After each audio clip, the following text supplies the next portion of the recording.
Assalamualaikum warahmatullahi wabarakatuh. Apa kabarnya siswa-siswi SMA Negeri 2 Padalarang?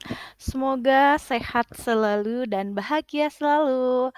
Baik, untuk saat ini kita akan membahas tentang identifikasi materi tentang puisi. Tujuan pembelajarannya yaitu mengidentifikasi suasana, tema, dan makna beberapa puisi yang terkandung dalam antologi puisi yang diperdengarkan atau dibaca. Apa itu puisi? Nah, puisi itu merupakan salah satu jenis karya sastra yang gaya bahasanya itu biasanya ditentukan oleh irama, rima, serta penyusunan larik dan bait. Ciri-cirinya apa? Nah, ciri-cirinya bahasa yang digunakan dalam puisi itu lebih padat dibandingkan dengan prosa dan drama. Ciri yang kedua yaitu puisi memiliki rima atau sajak yang beraturan. Ciri selanjutnya yaitu puisi memiliki makna konotasi. Dan puisi itu terdiri dari satuan sintaksis gantra.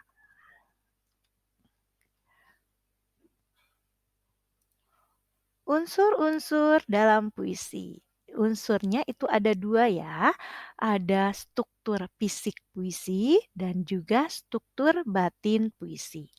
Sekarang kita bahas tentang struktur fisik puisi. Jadi struktur fisik puisi merupakan unsur dari puisi yang dapat dilihat dan diamati secara langsung dengan mata.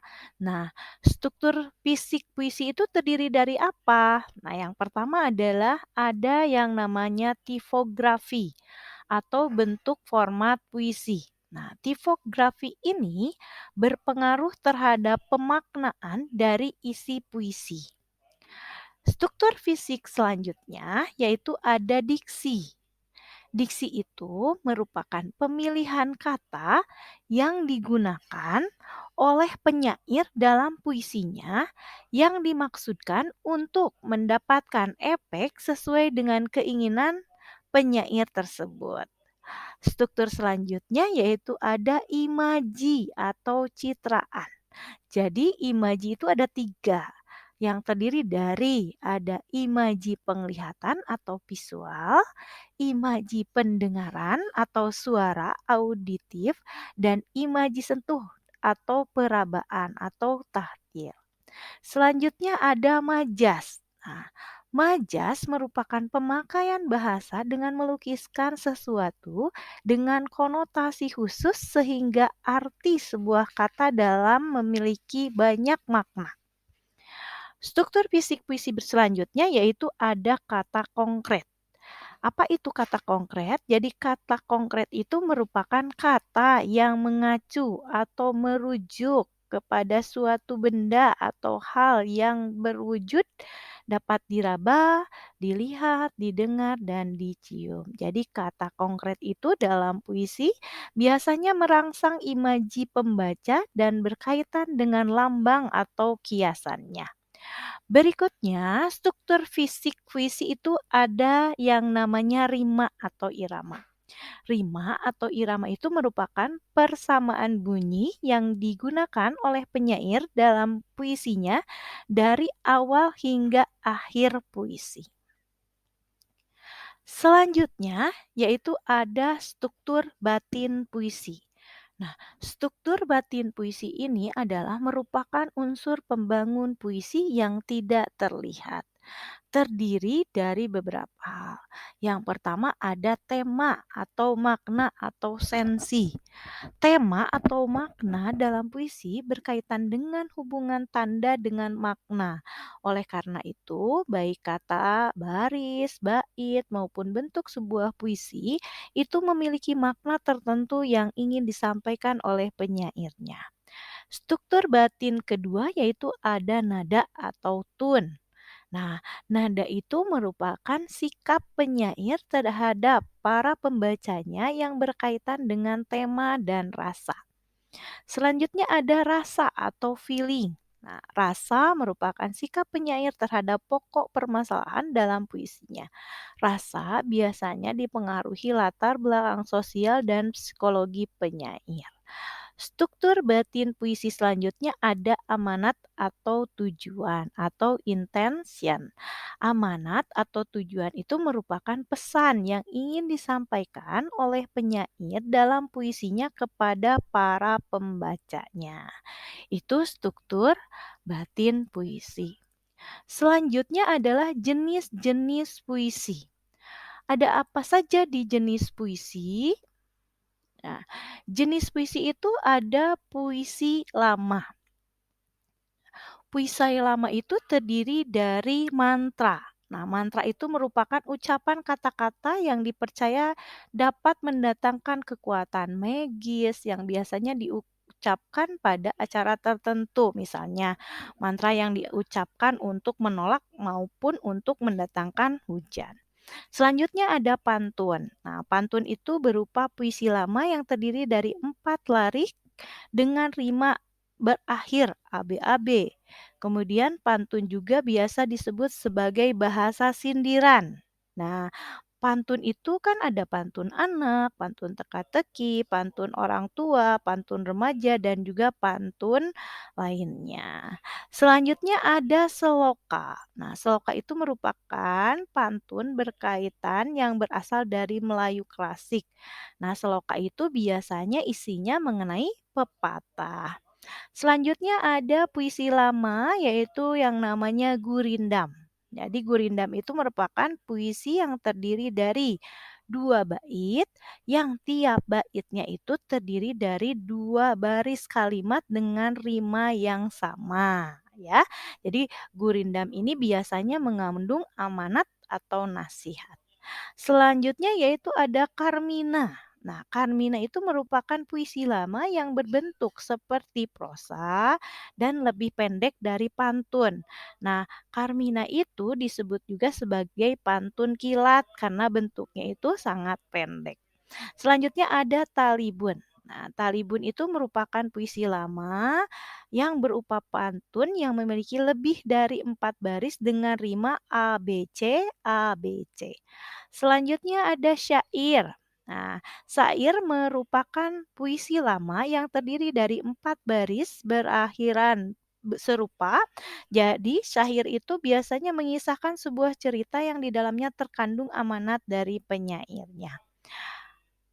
Jenis puisi selanjutnya yaitu ada puisi baru yang terdiri dari himne. Nah, biasanya himne itu sejenis nyanyian pujian yang ditujukan untuk Tuhan atau dewa maupun segala sesuatu yang dianggap suci atau sakral. Berikutnya ada balada. Nah, balada itu merupakan puisi sederhana yang berkisah mengenai cerita rakyat yang mengharukan.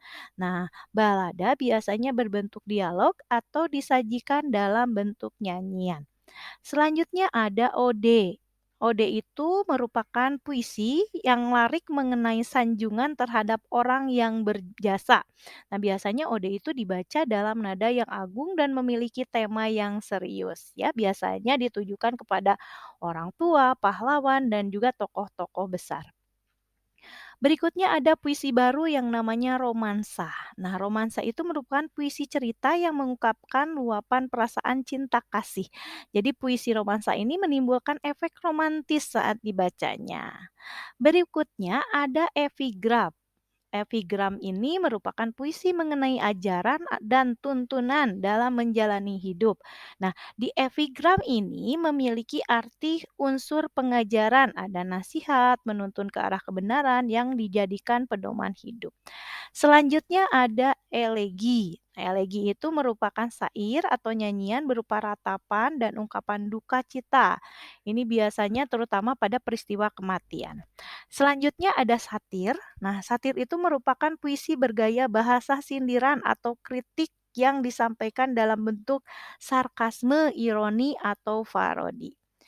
Berikutnya ada distikon. Nah, distikon itu biasanya ya merupakan puisi yang masing-masing baitnya terdiri dari 2 baris atau 2 untai. Ada yang namanya terjina. Nah, kalau terjina ini puisi yang masing-masing baitnya terdiri dari 3 baris atau 3 untai. Ada kuatren. Kuatren terdiri dari 4 baris atau 4 untai. Queen. Queen ini terdiri dari 5 baris atau 5 untai. Ada sektet. Ini terdiri dari 6 baris atau 6 untai. Ada septina. Puisi yang terdiri dari 7 baris atau 7 untai. Ada juga oktav atau stanza. Nah, ini merupakan puisi yang masing-masing baitnya terdiri dari 8 baris atau 8 untai. Berikutnya ada soneta, merupakan puisi yang terdiri dari 14 baris yang dibagi menjadi 2 bagian. Nah, 2 bagian pertama dalam bentuk soneta memiliki 4 baris, sementara 2 bait kedua masing-masing memiliki 3 baris. Jadi soneta ini merupakan jenis puisi baru yang paling terkenal karena paling susah dibuat dan membuat para penyair itu tertantang untuk membuatnya. Jenis puisi selanjutnya ada puisi kontemporer. Nah, kontemporer itu terdiri menjadi 3 jenis. Ada puisi embling. Nah, puisi embling itu merupakan puisi yang tidak mengikuti aturan umum atau ketentuan dalam puisi lama maupun puisi baru. Jadi penyair puisi embling biasanya tidak perlu memilih-milih kata lagi karena dasar dari puisi itu adalah bermain-main. Selanjutnya ada puisi mantra. Nah, puisi mantra merupakan puisi yang mengambil sifat-sifat dari mantra. Berikutnya ada puisi konkret. Nah, kalau puisi konkret itu merupakan puisi yang lebih mengutamakan bentuk grafis, merupakan tata wajah sehingga menyerupai gambar tertentu dan tidak sepenuhnya menggunakan bahasa atau medianya. Biasanya, puisi konkret itu terdapat lambang-lambang dan diwujudkan dengan benda atau gambar-gambar sebagai ungkapan dari ekspresi penyairnya. Selanjutnya nih, kita akan menemukan makna puisi. Bagaimana cara menemukan suatu makna puisi? Nah, setelah membaca puisi, seringkali perasaan kita jadi terpengaruh ya oleh isinya. Kadang kita menjadi sedih, marah, atau bersemangat. Nah, puisi yang baik itu senantiasa mampu meninggalkan kesan mendalam bagi perasaannya. Misalnya, nih, sebuah puisi cinta yang membuat hatimu menjadi berbunga-bunga, atau puisi kritikan sosial yang membuatmu merasa kemanusiaanmu tersentuh. Nah, itulah yang disebut sebagai suasana atau keadaan jiwa pembaca setelah membaca puisi tersebut. Dengan kata lain, suasana merupakan akibat psikologis yang timbulkan oleh puisi tersebut setelah membacanya. Jadi suasana itu ialah keadaan jiwa pembaca setelah membaca puisi tersebut, ya. Nah, sekarang mari kita renungkan dan diskusikan. Mendiskusikan maksud yang ingin disampaikan oleh penyair W.S. Rendra dalam puisi Sajak Anak Muda. Pesan yang ingin disampaikan oleh penyair itulah yang dimaksud makna. Tentu saja pesan itu boleh lebih dari satu. Ini contohnya ya. Contohnya adalah puisi Sajak Anak Muda. Di sini ada nomor satu yaitu maknanya, yaitu pendidikan di Indonesia lebih banyak ditunjukkan pada hafalan teori bukan pemahaman atas suatu konsep, bukan penguasaan konsep dan keterampilan. Ada dilarik dalam Sajak Anak Muda. Dasar pendidikan kita adalah kepatuhan, bukan pertukaran pikiran. Ilmu sekolah adalah ilmu hafalan dan bukan ilmu latihan menguraikan. Ada di Larik Puisi Sajak Anak Muda. Selanjutnya ada makna kedua, yaitu pemberian ijazah di Indonesia misalnya kepada dokter tidak menyertakan kelayakan perilaku menerima ijazahnya. Akibatnya, seorang dokter hanya akan mengobati pasiennya tanpa pernah peduli pada ketidakadilan yang terjadi di sekitarnya. Ini ada di Larik di Sajak Anak Muda yaitu seseorang berhak diberi ijazah dokter, dianggap sebagai orang terpelajar tanpa diuji pengetahuannya akan keadilan. Dan bila ada tirani merajalela, ia diam tidak bicara, kerjanya cuma menyuntik saja. Di sana ada dilarik Sajak Anak Muda. Selanjutnya ada makna Penyair ingin memprotes kepada para ulama yang memiliki kewenangan memberikan label halal, mengapa rokok yang jelas-jelas mengandung lebih banyak racun dan lebih berbahaya baik bagi perokok maupun orang di dekat perokok masih boleh mengkonsumsinya. Padahal ini babi dan arak yang mempunyai kandungan racun lebih sedikit itu sudah diharamkan. Ini lirik puisinya adalah mahasiswa-mahasiswa ilmu hukum dianggap sebagai bendera-bendera upacara sementara hukum dikhianati berulang kali. Mahasiswa-mahasiswa ilmu ekonomi dianggap bunga plastik, sementara ada kebangkrutan dan banyak korupsi. Nah itu, jadi kita bisa memaknai sajak anak muda itu dalam beberapa makna. Baik, bagaimana? Bisa? Nah, sekarang saatnya latihan. Sekarang, mari kita analisis puisi berikut untuk menemukan makna yang terkandung dalam puisi "Aku ingin", "Doa", dan "Telah kau robek kain biru pada benderaku". Jadi, silahkan kalian baca kembali puisi "Aku ingin", "Doa", dan "Telah kau robek kain biru pada bendera" itu. Selanjutnya, identifikasikan maknanya yang ingin disampaikan penyair melalui puisi tersebut. Serta ditambahkan ya dengan lirik yang mendukung atas jawabannya. Semangat, terima kasih. Assalamualaikum warahmatullahi wabarakatuh. Salam sehat, salam bahagia.